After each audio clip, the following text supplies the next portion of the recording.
Hello everyone, this side Manoj sir, Science and Maths Educator. Welcome to the online classes. Students, हम chapter number 2 कर रहे थे, है ना?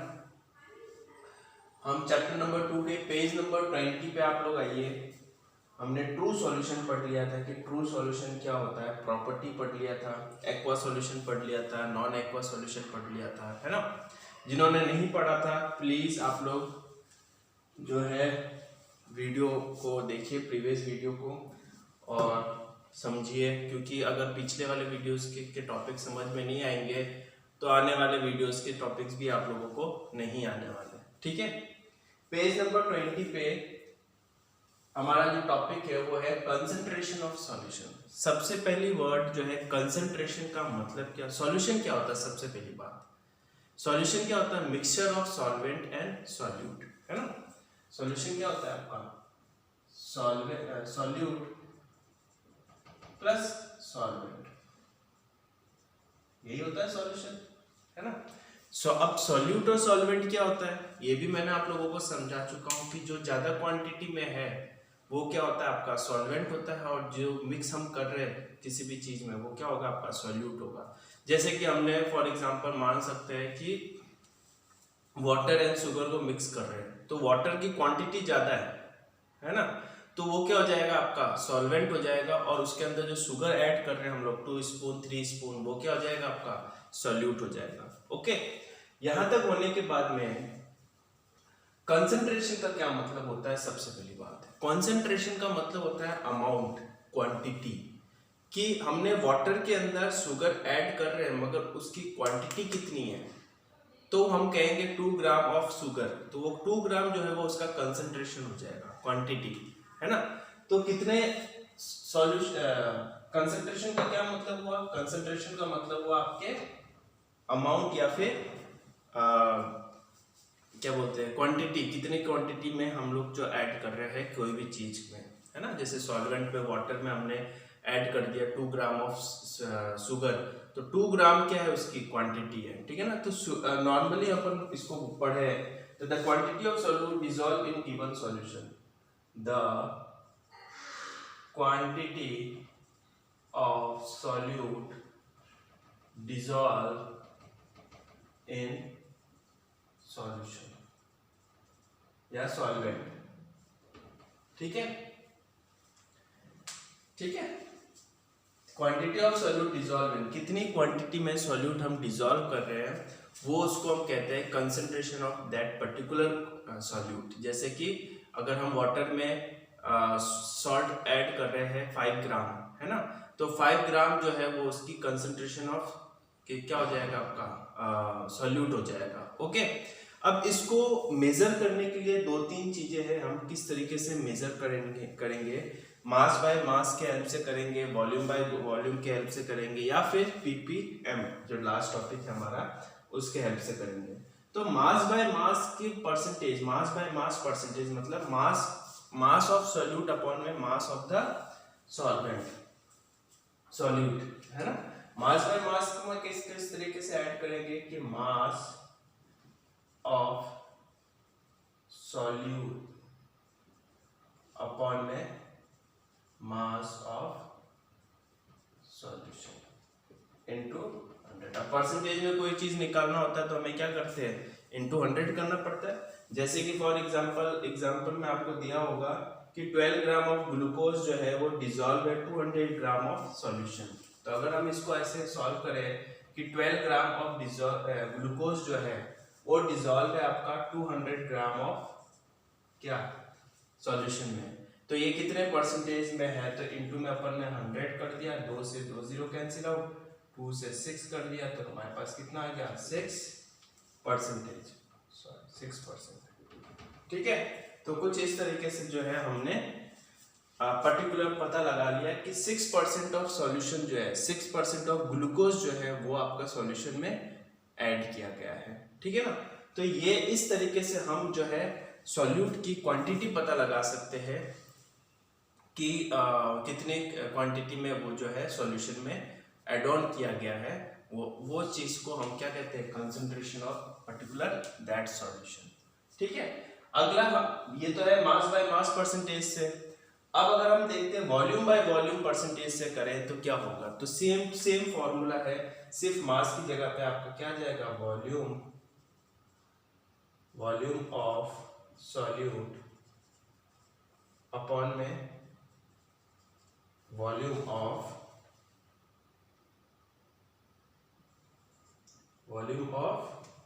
सॉल्यूशन,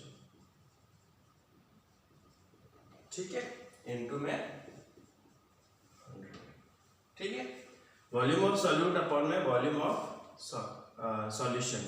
अब वॉल्यूम क्या होता है, जैसे ml ले लिया अपन ने, है ना, तो अपन ने ले लिया भाई 20 ml, इसका भी एक एग्जांपल आपको बुक में दे रखा है, that is 30 ml of alcohol is add on the 300 ml of solution. तो कितने ml of alcohol add on किया गया है, तो इसको हम वही कर सकते हैं 30 अपॉन में 300 इंटू में 100। तो यहाँ पे क्या हो गया आपका 10%, मतलब 10% ऑफ अल्कोहल जो है वो एड ऑन किया गया है आपके पर्टिकुलर सॉल्यूशन। तो वॉल्यूम बाय वॉल्यूम से अपन ने देख लिया, मास बाय वॉल्यूम से देख लिया, और mass upon mass by volume का एक देखते हम लोग कि मास बाय वॉल्यूम का कैसे होगा, ठीक है ना। हमारे पास मास बाय वॉल्यूम, तो मास बाय वॉल्यूम परसेंटेज तो ये हो गया मास ऑफ सॉल्यूट अपॉन में वॉल्यूम ऑफ सॉल्यूशन इनटू में 100, मास ऑफ सॉल्यूट अपॉन में वॉल्यूम ऑफ सॉल्यूशन, है ना।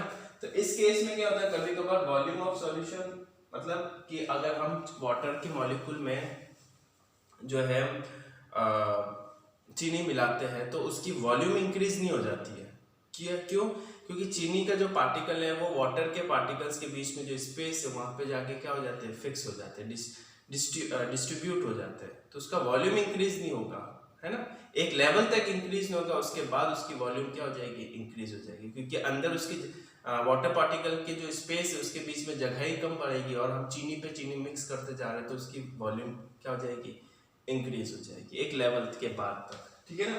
तो मास ऑफ सॉल्यूट अपॉन में वॉल्यूम ऑफ सॉल्वेंट, या फिर सॉल्यूशन की जगह पे कई बुकों में जो है सॉल्वेंट भी लिखा हुआ है, तो कोई दिक्कत की बात नहीं है, ठीक है ना। तो हम इसमें कर सकते हैं, जैसे इस दोनों की यूनिट अलग अलग होगी, वॉल्यूम इसकी मास की यूनिट अलग होगी, वॉल्यूम की अलग होगी।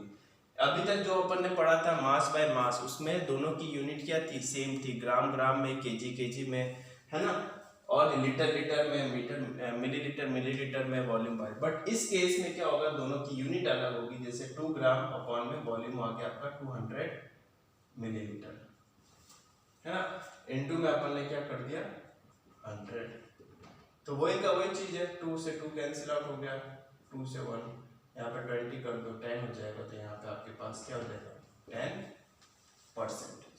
तो इस केस में क्या होगा, मास बाय वॉल्यूम परसेंटेज में अगर हम कंसंट्रेशन निकाले किसी का, तो मास की यूनिट अलग रहेगी और वॉल्यूम की यूनिट अलग रहेगी, तो you have to remember this, ठीक है ना। तो कुछ इस तरीके से मैं पर्टिकुलर किसी भी सॉल्यूट की जो है कंसंट्रेशन पता लगा सकता हूँ, अगर मुझे उसकी पता चल जाए कि भाई कितने ग्राम हमने उसके अंदर एड ऑन किए हैं, या कितने मिलीलीटर हम उसके अंदर उसकी वॉल्यूम जो है इतनी है, तो उसके थ्रू हम एक परसेंटेज पता लगा सकते हैं कि हम इतने परसेंट जो है सॉल्यूट जो है पर्टिकुलर सॉल्यूशन में मैंने एड ऑन किया हुआ है। यहाँ तक होने के बाद में एक अच्छा इंपॉर्टेंट टॉपिक है इसके बाद में, दैट इज पीपीएम, है ना, पेज नंबर 22 में आपका है PPM, that is parts per meter million, ppm that is parts per million, ठीक है। इसमें क्या होता है पीपीटी में, क्या पीपीएम में क्या होता है कि किसी ऐसा मतलब सॉल्यूट की जो क्वांटिटी होती है, साइज होती है, बहुत ज़्यादा छोटी होती है, फिर छोटी होने की वजह से हम उसको एक वेरिएबल चीज़ों में हम उसको मतलब निकाल नहीं पाते हैं, मतलब किसी उसकी साइज इतनी ज़्यादा सॉल्यूट इतना बहुत ज़्यादा छोटा होता है ना सॉल्यूट की पार्टिकल की साइज, कि हम उसकी एक क्वांटिटी में आंसर नहीं निकाल पाते हैं, है ना। तो उस टाइप को सॉल्यूशन को हम निकालने को हम कहते हैं ppm, जिसको हम मल्टीप्लाई कर देते हैं एक पर्टिकुलर वैल्यू से, दैट इज 10⁶ से, ठीक है ना।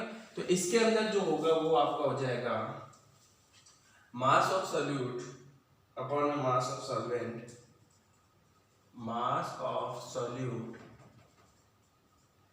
अपॉन में मास ऑफ सॉल्वेंट इनटू में 10⁶,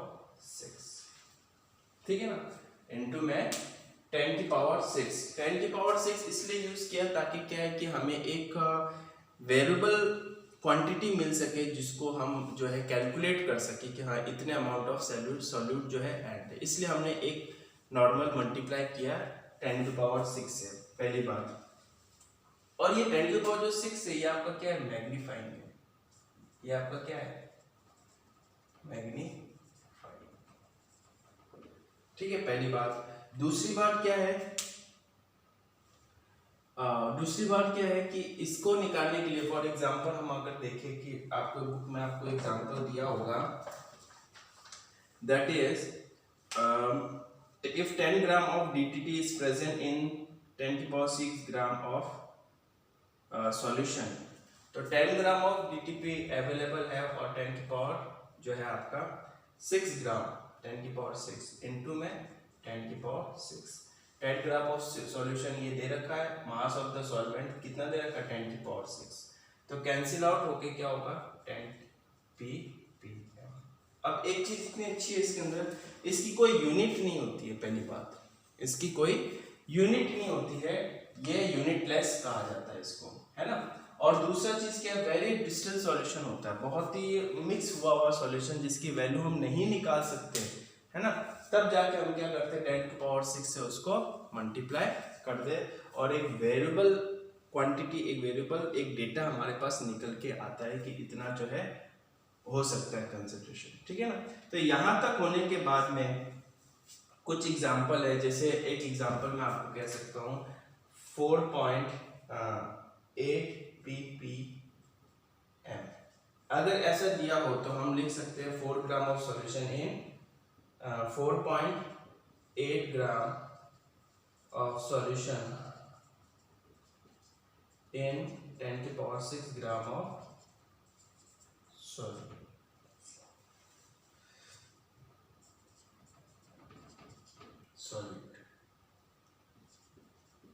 ठीक है, 4.8 ppm का मतलब क्या हुआ कि 4.8 ग्राम ऑफ सॉल्यूट है किसमें 10⁶ ग्राम ऑफ सॉल्यूशन में, ठीक है ना। तो इस तरीके से मैं क्या हो सकता है, मेरा ppm पार्ट जो है कवर अप हो सकता है। कुछ एग्जांपल है आपके बुक में, that is example number 1, 2 and 3 and 4, 3 and 5।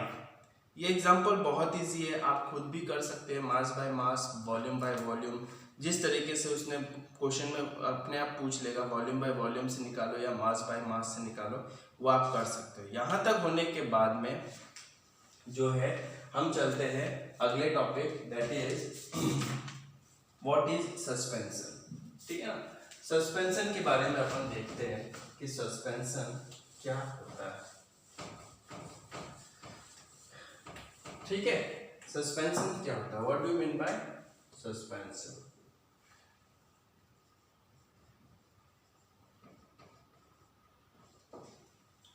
Suspension में क्या होता है, अब हमें पता है जो मिक्सचर है वो दो टाइप में डिवाइडेड है, होमोजेनस और हेट्रोजेनस। होमोजेनस को हम बोलते हैं ट्रू सॉल्यूशन, है ना, ट्रू सॉल्यूशन बोलते हैं, और हेट्रोजेनस जो है वो दो पार्ट में डिवाइडेड है, दैट इज सस्पेंशन और कोलैटरल, ठीक है। सस्पेंशन और कोलैटरल सॉल्यूशन में डिवाइडेड है मिक्सचर। हम अभी पढ़ेंगे जो है वो सस्पेंशन, जो कि क्या है, हेट्रोजेनस मिक्सचर है ना। फॉर एग्जांपल हम वाटर और सैंड का एग्जांपल लेते हैं, तो वाटर और सैंड का एग्जांपल, वाटर के अंदर हमने सैंड को मिक्स किया और मिक्स करके हमने उनको डिसॉल्व किया, अच्छी तरह से ग्राइंड कर दिया पूरी तरह से। तो क्या वो जो है आपका वो पूरी तरह से डिसॉल्व हो जाएगा? नहीं होगा, क्योंकि सैंड एक अलग मैटर है, वाटर एक अलग मैटर है, दोनों ही हेट्रोजेनस है। तो हेट्रोजेनस मिक्सचर को हम क्या बोलते हैं? सस्पेंशन बोलते हैं, ठीक है ना। तो सॉल्ट और वाटर में क्या दिक्कत होगी कि कुछ टाइम के लिए तो हमने मिक्स कर दिया, पानी के अंदर सॉल्ट डाला, वो मिक्स किया हमने, मिक्स करने के बाद हमने अनडिस्टर्ब उसको छोड़ दिया। तो कुछ देर बाद हम क्या देखेंगे कि जो सैंड है जो है वो आपका नीचे बिल्कुल बैठ जाएगा और वाटर क्या रहेगा? ऊपर तरफ रहेगा, है ना। क्यों? क्योंकि सैंड की जो पार्टिकल्स है उसकी साइज क्या रहेगी? बड़ी रहेगी, है ना। और इस वजह से वो ग्रेविटेशनल फोर्स की वजह से क्या होगा, वो जो साइज है वो नीचे आपके बॉटल में, आपकी गिलास में आराम से सेटल डाउन हो जाएगा, ठीक है ना। तो ये जो होता है आपका जो है वो है आपका हेट्रोजेनस मिक्सचर, जो आप अपना आप बुक से लिख सकते हो। इसकी जो पार्टिकल साइज होती है, particle size is equal to 10 की पावर -5 सेंटीमीटर, पहली बात। दूसरी बात, इसकी जो साइज होती है वो बिगर होती है ना। अगर हमने पानी के अंदर सैंड को मिक्स किया और हम इसको इजीली फिल्ट्रेट कर सकते हैं, क्योंकि सैंड का पार्टिकल क्या है? बड़ा है एज कंपेयर टू वाटर का पार्टिकल, है ना। तो हम फिल्टर पेपर से एक तो जो है इसको आराम से जो है छान सकते हैं आराम से। क्यों? क्योंकि फिल्टर पेपर के जो पोर्स है, फिल्टर पेपर के जो पोर्स है वो क्या है? छोटे है as compare to the size of the sand. तो सैंड के साइज बड़े होने की वजह से इस पोर्स में क्या हो जाएंगे? वो फंस जाएंगे और पानी क्या होगा? अपने आप वहां से निकल जाएगा। तो इजीली मैं सैंड को पानी से अलग कर सकता हूँ। ये हो गया पार्ट दूसरी पार्ट ये है कि इसकी कुछ प्रॉपर्टी, जैसे एक एग्जांपल दिए रखा है, calcium slaked lime, that is calcium hydroxide CaOH का whole square plus carbon dioxide give us CaCO3 plus water, है ना।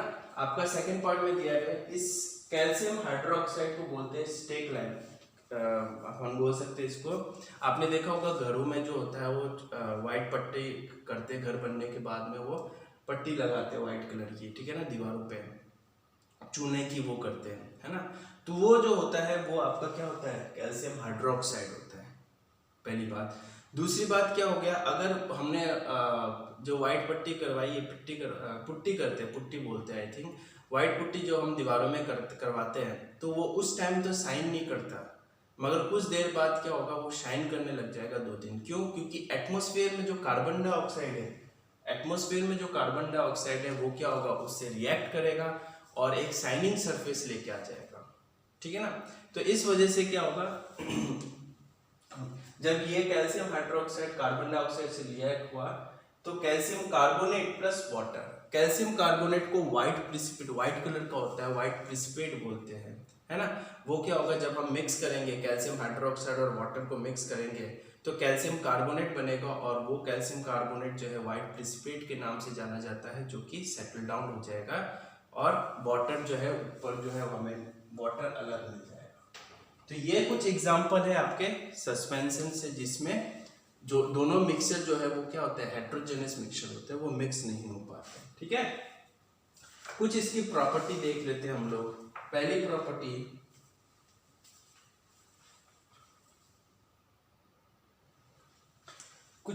देख लेते हैं हम लोग इसकी। पहली प्रॉपर्टी यह है कि साइज जो होती है पार्टिकल्स की वो क्या होती है? 10⁻⁵ सेंटीमीटर होती है ना, थोड़ी सी बड़ी होती है। और बड़ी होने की वजह से क्या होता है? हम इसको इजीली अपने आंखों से देख पाते हैं। अब पानी के अंदर आपने क्या हुआ? सॉइल डाला और मिक्स किया, तो सॉइल तो हमें दिख ही रहा है ना। बट चीनी डालेंगे तो वो नहीं दिखेगा, क्योंकि चीनी के जो पार्टिकल्स है उसकी साइज बहुत ज्यादा छोटी है, जिसको हम इजीली अपने आंखों से देख नहीं पाते हैं, ठीक है ना। तो पहला हो गया आपका, उसकी जो साइज है 10⁻⁵ सेंटीमीटर थी। दूसरा है हमारा कैन बी सेपरेटेड, जैसे कि मैंने आप लोगों को बताया कि वाटर और सैंड को हम लेते हैं तो हम अगर मिक्स करने के बाद उसको फिल्ट्रेशन या फिल्टर पेपर से हम उसको छानते हैं तो इजीली आसान तरीके से हम क्या होते हैं सॉइल को वाटर से क्या कर सकते हैं, अलग कर सकते हैं, है ना। तो वो इजीली, क्योंकि साइज बड़ी होने की वजह से अगर हम छानेंगे तो छन्नी होती है, फिल्टर पेपर के जो पोर्स होते हैं वो पोर्स की साइज थोड़ी छोटी होती है और हमारा जो सॉल्यूशन जो क्या बोलते हैं सॉल्यूट है, जो पार्टिकल है जो हमने मिक्स किया उसकी साइज थोड़ी बड़ी होती है। तो इजीली तरीके से उस पोर्स में वो पार्टिकल क्या होता है, फंस जाता है और हम इजीली सेपरेट कर सकते हैं। Can be settle down. अब ऑब्वियसली हम जो है कुछ भी चीज़ मिक्स करते हैं तो वो क्या, उसकी साइज, पार्टिकल की साइज बड़ी होने की वजह से उसका वेट प्लस ग्रेविटेशनल फोर्स की वजह से क्या होता है, वो नीचे जो है हमारे ग्लास के नीचे वाले जो सरफेस है उसमें जमा होते रहता है। ये एग्जांपल आप जो है घर में भी आराम से कर सकते हो। आप देख सकते हो, एक गिलास लिया, पानी लिया, उसके अंदर सॉइल डाल के हमने मिक्स किया, तो अब एक पहली बात तो मिक्स नहीं होगा, फिल्टर भी नहीं होगा, फिल्टर हो जाएगा, है ना। दूसरी चीज़ क्या होगा, उसमें सेटल डाउन हो जाएगा। ये सारी चीज़ आप लोग जो है आराम से देख सकते हो। तो उस सॉल्यूशन को मैं क्या कहूँगा, सस्पेंशन सॉल्यूशन कहलाएगा, ठीक है। हेट्रोजेनस मिक्सचर होता है ऑब्वियसली दोनों ही क्या, जब आपस में जब मिक्स ही नहीं हो पा रहे, है ना, तो वो कौन से सॉल्यूशन हो गए, हेट्रोजेनस सॉल्यूशन, जिसकी कंपोजिशन प्रॉपर्टी क्या होती है, अलग अलग होती है। Can be seen by a naked eyes. Naked eyes के द्वारा वो क्या होता है, देखा जा सकता है। हम आराम से अपनी आंखों की तरह आंखों की हेल्प से जो है विदाउट माइक्रोस्कोप के हम आराम से उसको देख सकते हैं।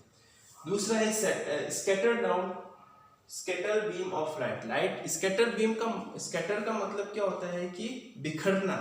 जब जो है आपका ये जो सॉल्यूशन होगा, इस सॉल्यूशन में जब बीम ऑफ लाइट मतलब लाइट इसके अंदर डालेंगे तो क्या होगा, ये आपका जैसे सॉल्यूशन में मान लो आपके सॉइल है, ठीक है ना। तो जब ये बीम ऑफ लाइट एक पार्टिकल से, मैं आपको क्या कर रहा हूँ, इसका एक पॉइंट लिया मैंने और इसके ऊपर मैं बीम ऑफ लाइट डला रहा हूँ। तो जब मैंने इसके ऊपर बीम ऑफ लाइट के टकराया तो ये क्या हो गया, अलग अलग डायरेक्शन में बिखरने लगा, ठीक है ना। तो इसी तरह से जब ये इससे टकराएगा तो ये अलग डायरेक्शन में, ये अलग डायरेक्शन में, फिर ये इससे टकराएगा तो ये अलग, तो ऐसे करते करते क्या होगा, आपको एक पाथ मिल जाएगा, है ना। तो इसी तरीके से मैं क्या, क्यों, क्योंकि पार्टिकल की साइज बड़ी होने की वजह से स्कैटर्ड हमें दिखेगा, बिखरता हुआ लाइट बिखरता हुआ हमें दिखेगा, ठीक है ना। तो इसी तरीके से हमें पाथ दिख जाएगा इसके अंदर, ठीक है ना। Do not pass through the pores of filter. ये भी मैंने आपको बता दिया कि फिल्टर से जो है पास नहीं हो पाएगा, क्योंकि फिल्टर के जो पोर्स होते हैं वो क्या होते हैं, थोड़े छोटे होते हैं, मगर इन पार्टिकल्स की जो साइज होती है वो क्या होते हैं, थोड़े बड़े होते हैं। इस वजह से क्या होता है, वो पास नहीं हो पाते। तो कुछ इस तरीके से जो है मैंने सस्पेंशन करवा दिया। जो ये एक्टिविटी 2.2 है वो एक बार मैं कोलैटरल सॉल्यूशन आपको समझा दूं, उसके बाद में ये एक्टिविटी मैं आपको 2.2 समझाऊंगा, तो इजी तरीके से आपको आराम से समझ में आ जाएगा, ठीक है ना। तब तक के लिए आप लोग रीडिंग करिए चैप्टर्स और नेक्स्ट वीडियो का वेट करिए, ठीक है। Thank you.